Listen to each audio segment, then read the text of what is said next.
Hindi ganoon kadaling makuha ang demonyong espada. Sumagot si Jiang Aijian, tama ka, ngunit huwag mong kalimutan, siya si Shibuya, ang ikapitong disipulo ng Evil Sky Pavilion. Pagkatapak sa libingan ng espada, sunod-sunod na lumitaw sa harap nila ang mga bantay ng espada. Puno ang mga bantay ng iba't ibang espada na may iba't ibang hugis, kulay, at laki. Lumiwanag ang mga mata ng mga tagapaglinang, ngunit umiling si Jiang Aijian, lahat ng ito ay pangkaraniwan, ordinaryong mga talam. Si Lasho, na natural na walang interes sa mga ordinaryong talam na ito, ay pinangunahan ang kanyang grupo. Napansin din ng mga mababang antas na tagapaglinang ang isyong ito, at pagkatapos ng ilang pagsubok, wala rin silang natagpo ang mga kilalang espada.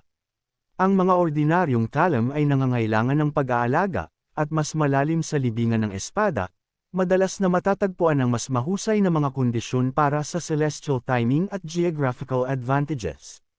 Habang sila ay naglalakad, nagtanong si Jiang Aijian ng may bahagyang pagtawa, minsan ay talagang nagtataka ako, sino ang nagtayo ng gayong malawak na libingan ng espada at pinuno ito ng napakaraming espada, ano ang kanilang layunin?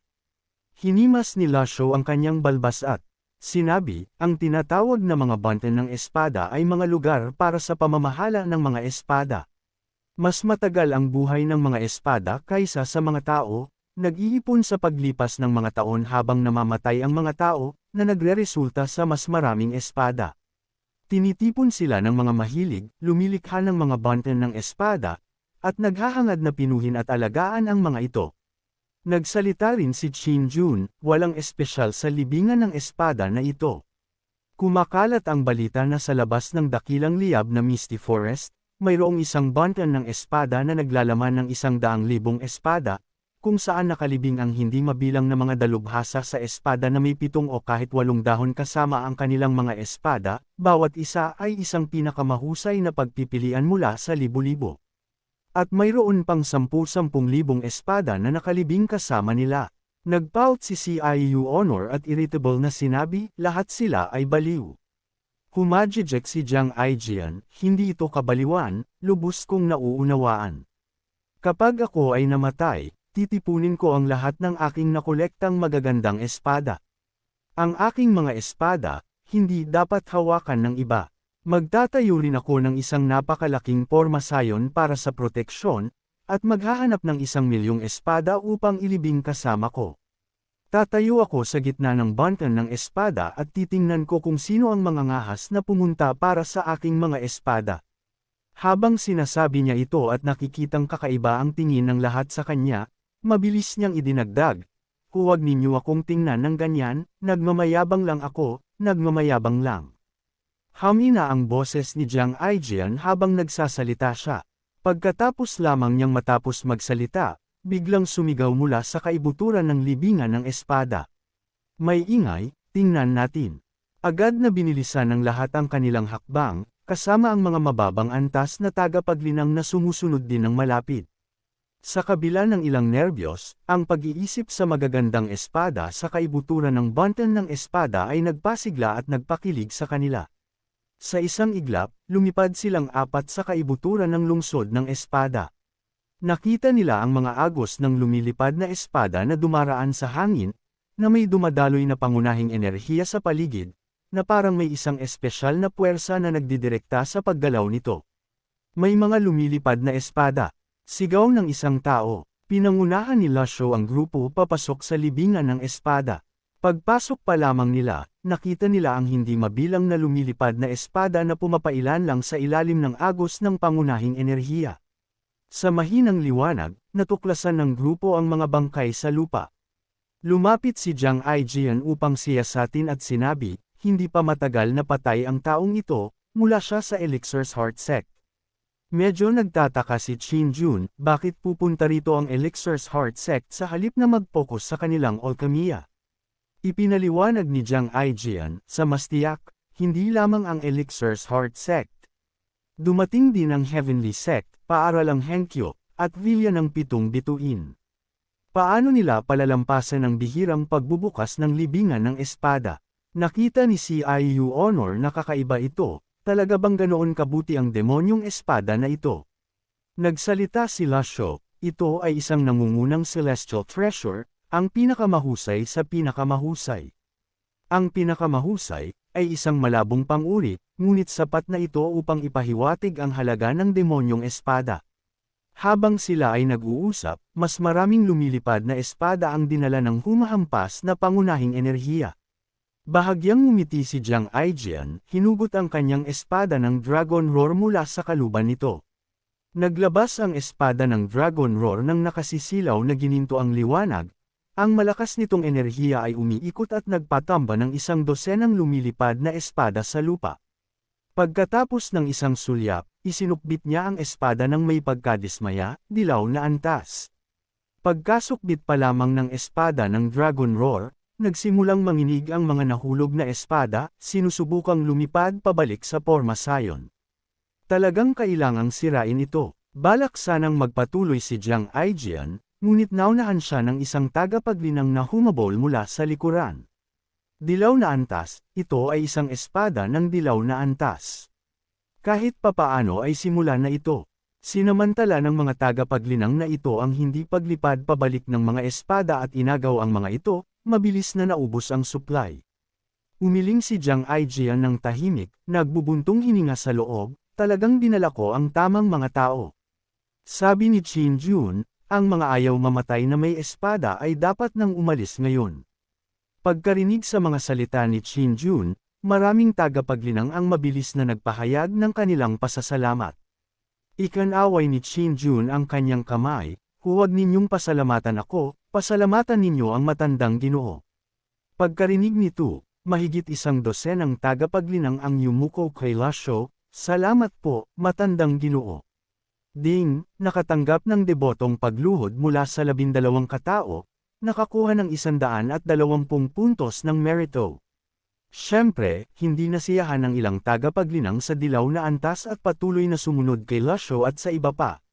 Walang pakialam na pumasok si Lasho sa lugar ng porma sayon ng espada, isinagawa ang kanyang proteksyon na malakas na enerhiya, at sandaling naramdaman ng daloy ng hangin na dulot ng porma sayon ng espada, na natagpo ang hindi gaanong nakakasira, kaya itong labanan ng kanyang malakas na enerhiya.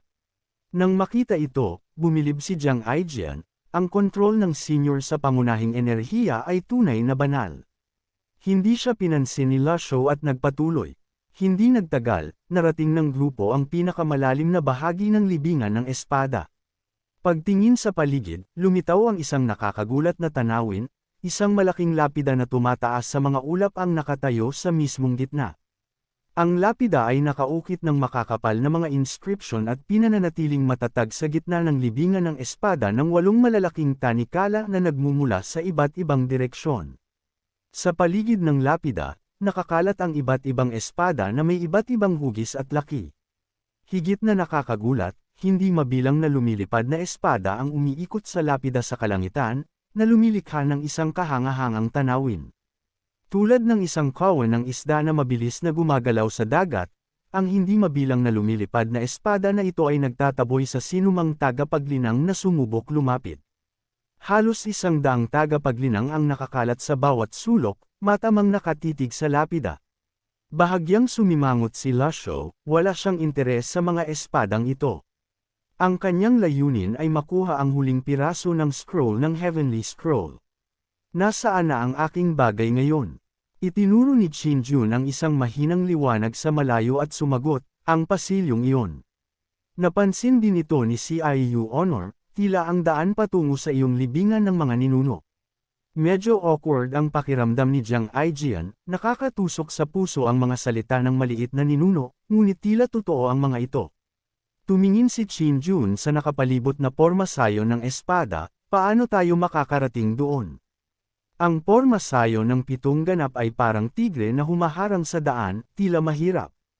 Pinag-isipan din ni Lasho ang isyong ito, napakaraming lumilipad na espada sa porma sayon ng espada, at napakalaki ng kanilang kapangyarihan.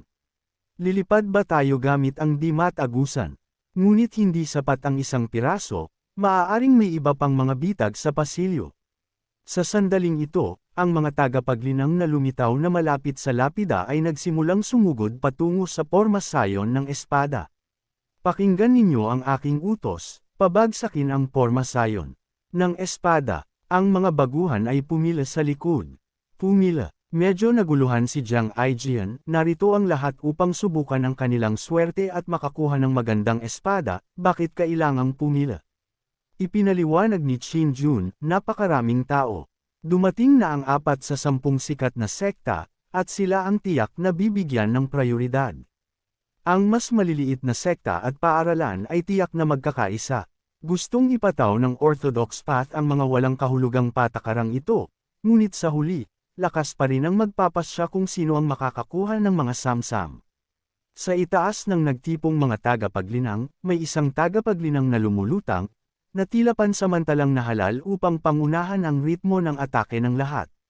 Sa sandaling ito, ang kawal ng mga espada sa kalangitan ay umikot sa malaking lapida at lumipad pabalik sa mga tao. Sa isang sandali, mga bakas ng palad, malakas na enerhiya ng espada, mga selyong tawista, mga selyong budista, bumagsak na parang ulan. Nasa sabik na nanood si Jiang Aijian, talaga, medyo matalino ang mga taong ito, nangangisda ng ganito. Pagkatapos ng isang round ng mga atake, maraming lumilipad na espada ang nahulog mula sa kalangitan. Ngunit hindi nagtagal, hinigop ng mga agos ng hangin ang iba pang lumilipad na espada mula sa libingan ng espada, mabilis na sama-sama sa kanilang orbit. Tunay na isang henyo ang lumikha ng Porma Sion ng 7 ganap. Palaging nagawang tipunin ng Porma Sion ang sapat na lumilipad na espada upang umikot sa lapida. Nag-utos ang nangungunang tagapaglinang, huminto sa pagpapaputok. Maghanda para sa susunod na round. Pinanood sila ni Qin Jun na naghahati sa mga samsam ng mga nahulog na lumilipad na espada at umiling, hindi sila makakakuha ng maraming espada. Inasahan na sana ito ng nagdisenyo ng Porma Sion ng 7 ganap. Kapag bumaba ang bilang ng mga espada sa isang tiyak na antas, babawiin sila ng Porma Sion. Pagkarinig nito, nagmamadaling hinawakan ni Jiang Aijian ang espada sa kanyang mga kamay. Alam kong hindi ko dapat dinala ang Dragon Roar dito, pakiramdam ko ay matatalo tayo. Nang makita ito, humajijek si Qin Jun. Huwag kang mag-alala, dapat nabigyang prioridad ng Porma Sion ng 7 ganap ang pagbawi sa mga espada na bahagi ng Porma Sion ng espada. Sa sandaling ito, muling tumingin ang tagapaglinang na lumulutang sa hangin kay Lasho at sa iba pa, maaari ko bang itanong kung saang sekta o paaralan kayo nagmula? Sumagot si Jiang Aijian, wala. Kung gayon, umatras kayo. Ito ang Porma Sion ng 7 ganap, huwag kayong magsisi kung kayo ay masaktan. Pagkarinig nito, magagalit na sana si Ciu Honor, ngunit pinigilan siya ni Lasho, pabayaan mo muna sila. Isang grupo ng mga walang kakayahan na gustong sumugod sa labanan at maging kanyan, pabayaan mo sila. Umatras si Jiang Aijian, matalino ang nakatatanda. Kikilos tayo ayon sa sitwasyon, na angkop sa aking paraan ng paggawa. Samantala, sa tahimik na maliit na tahanan, nakapagpapainit ng araw si Siwuya.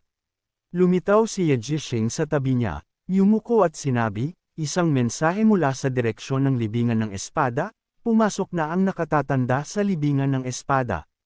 Pagkarinig nito, biglang iminulat ni Siwuya ang kanyang mga mata, sabihin mo ulit. Natigilan si Ye Jishing, unang pagkakataon niyang makita ang pinunong na labis na nagbago ang emosyon, pumasok na ang nakatatanda sa libingan ng espada. Naging labis na matigas ang mukha ni Siwuya.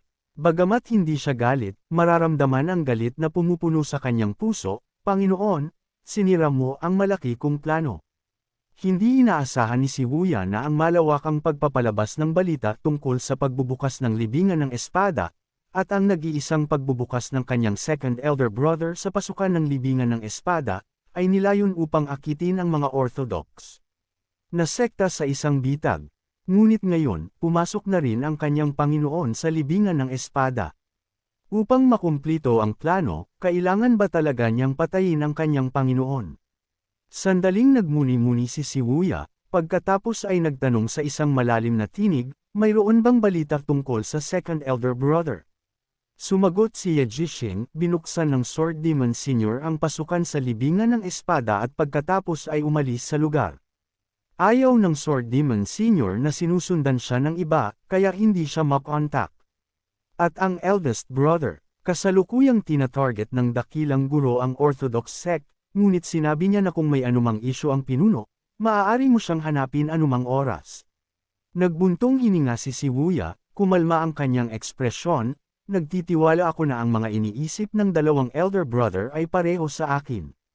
Itigil ang plano sa libingan ng espada. Pagkarinig nito, yumuko si Ye Jishing, mahigpit na susundin ng iyong nasasakupan ang mga utos ng pinuno. Aalis na sana siya nang muling magsalita si Shibuya, sino ang naghatid ng mensahe. Sumagot si Ye Jishing, isa sa 3 dakilang panatiko ng espada, si Jiang Aijian. Suriin ang kanyang tunay na pagkatao. Pagkaalis ni Ye Jishing, bumulong si Shibuya sa kanyang sarili, kung mahuhuli natin ang malaking isdang ito, medyo katanggap-tanggap na.